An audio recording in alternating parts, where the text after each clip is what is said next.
kutipan langsung, maka tetap itu akan saya pertahankan.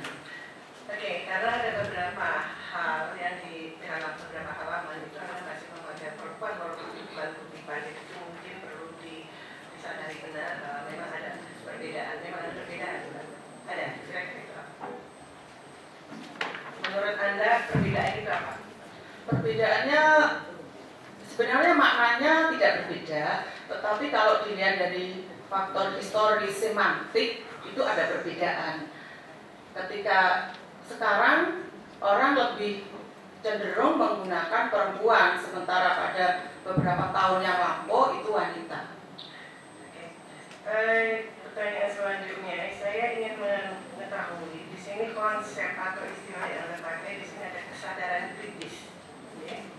Kemudian juga mempunyai istilah kesadaran feminis. Apakah dua kata atau dua frasa ini berbeda atau sama? Terima kasih Bu Yuliase.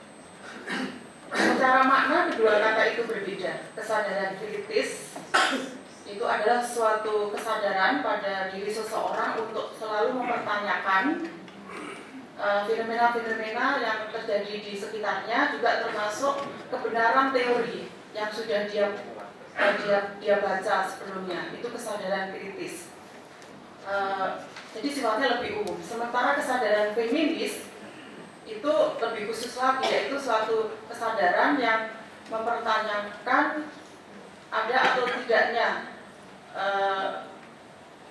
keadilan atau kesetaraan gender yang ada di dalam masyarakat.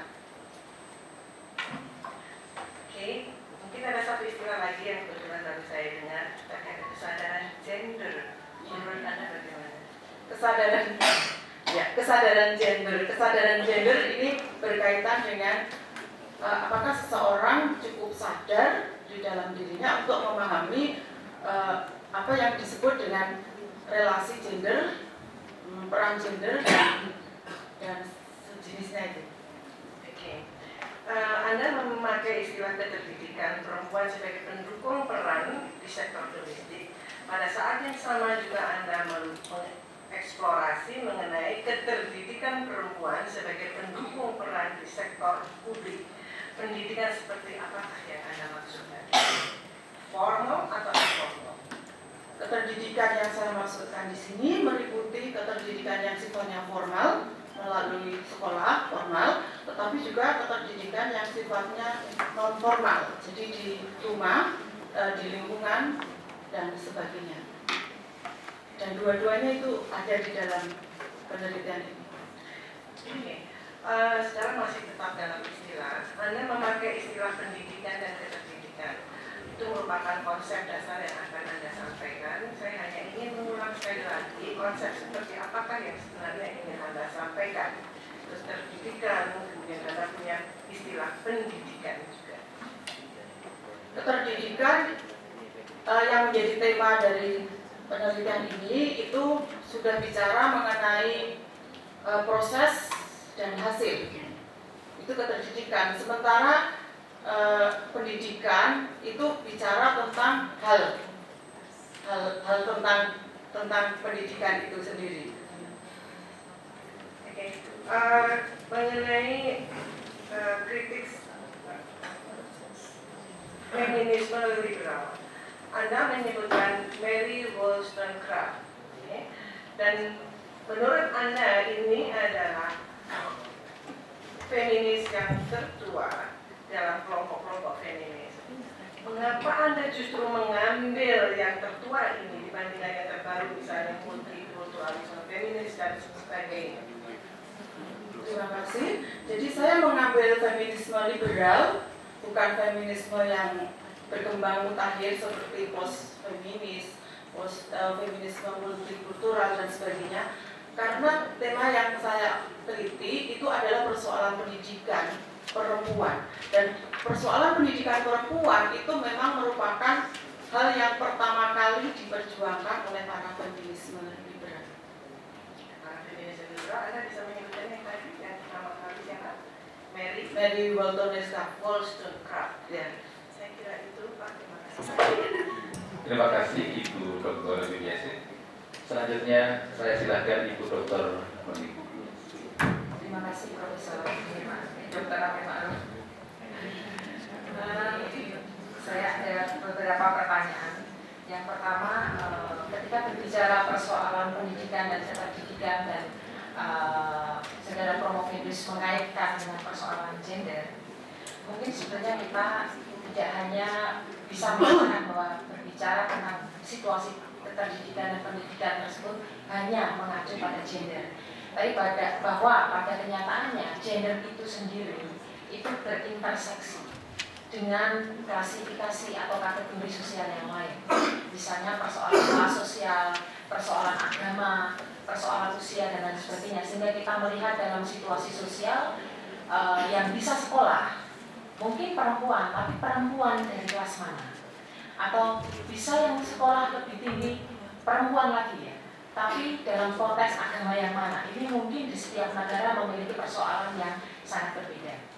Nah, bisakah dijelaskan keterdidikan yang Anda tulis terkait dengan novel itu dengan mengacu pada interseksi antara gender dengan klasifikasi sosial yang lain?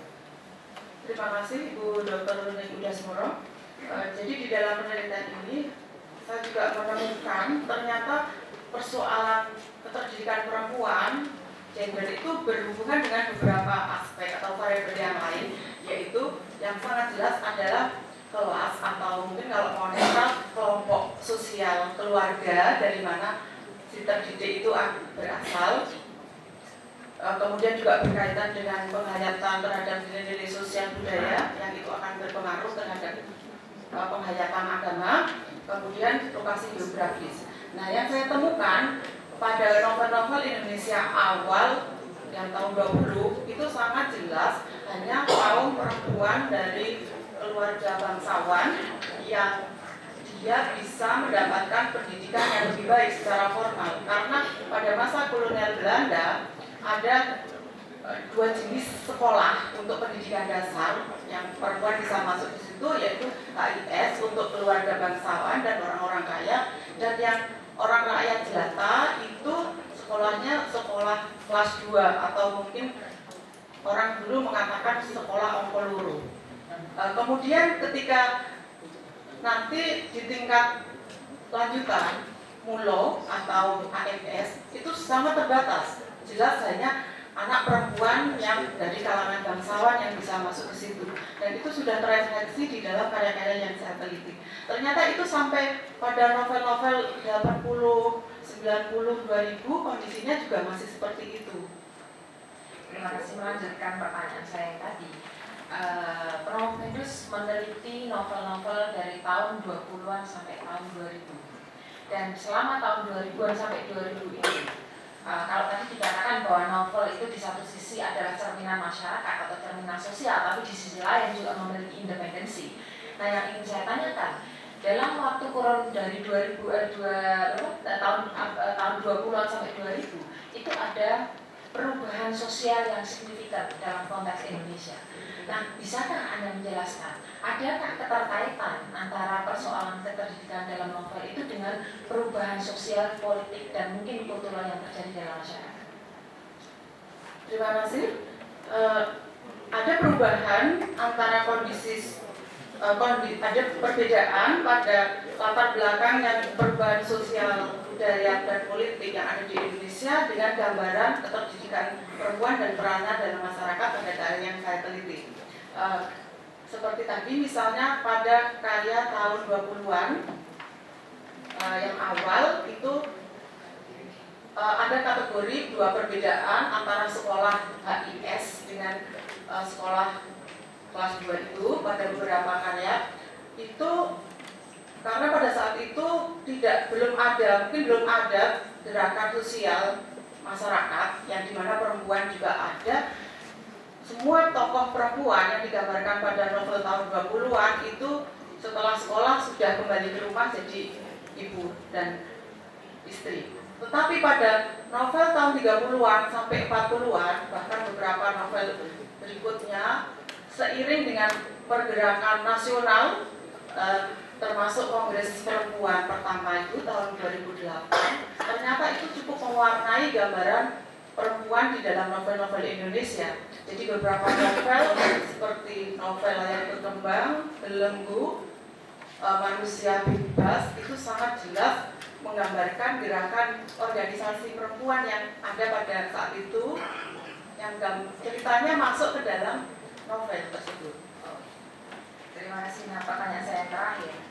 Di dalam bab 5 Anda menjelaskan tentang tantangan-tantangan perempuan ya yang dijelaskan di dalam novel, di mana kita masih melihat bahwa tantangan perempuan dalam konteks novel tahun 20-an sampai 2000-an itu masih sangat besar, di mana mereka misalnya tantangannya menjadi korban kekerasan, korban poligami dan lain sebagainya. Yang menjadi pertanyaan saya, mengapa menurut Anda tantangan-tantangan tersebut masih sangat dominan dalam novel-novel, bahkan novel-novel yang paling aktual sekalipun? Terima kasih. Tantangan-tantangan yang harus dihadapi oleh kaum perempuan, termasuk perempuan terdidik, itu masih cukup banyak. Karena itu sebenarnya berkaitan dengan konteks sosial budaya kita yang masih lebih dominan patriarki daripada yang tidak patriarki, sehingga itu pun ternyata juga didukung oleh beberapa produk peraturan dari perundang-undangan di Indonesia. Paling jelas itu adalah tentang undang-undang perkawinan. Di sana jelas itu undang-undang perkawinan misalnya itu memungkinkan adanya poligami, memungkinkan perempuan kalau bekerja misalnya itu hanya pekerjaan yang penghasilan tambahan dan seterusnya, sehingga memang masih ada banyak sekali tantangan yang harus diperjuangkan. Terima kasih. Terima kasih Ibu Dr. Meneng Kesmoro. Yang terhormat Ibu Dr. Juliase dan Ibu Dr. Meneng Kesmoro, saya mohon mematikan mic. Terima kasih. Selanjutnya saya serahkan kepada Bapak Profesor Dr. C. Subadi Sumanto. Terima kasih Bapak Ketua. Pertama saya mengucapkan selamat kepada saudara Petrus telah masuk ke tahap terakhir.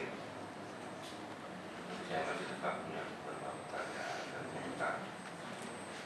Komentar saya pertama adalah mungkin abstrak saudara terlalu panjang saya disimak.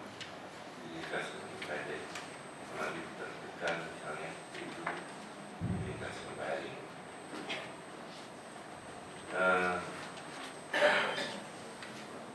Pertanyaan saya yang pertama adalah bagaimana sebenarnya Anda membuat kategori dalam menggolong-golongkan novel?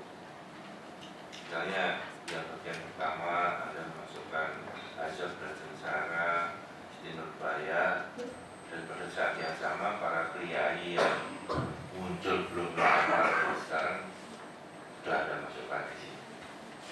Bagaimana sebenarnya kategori yang Anda pakai? Terima kasih Profesor Badi Sumanto.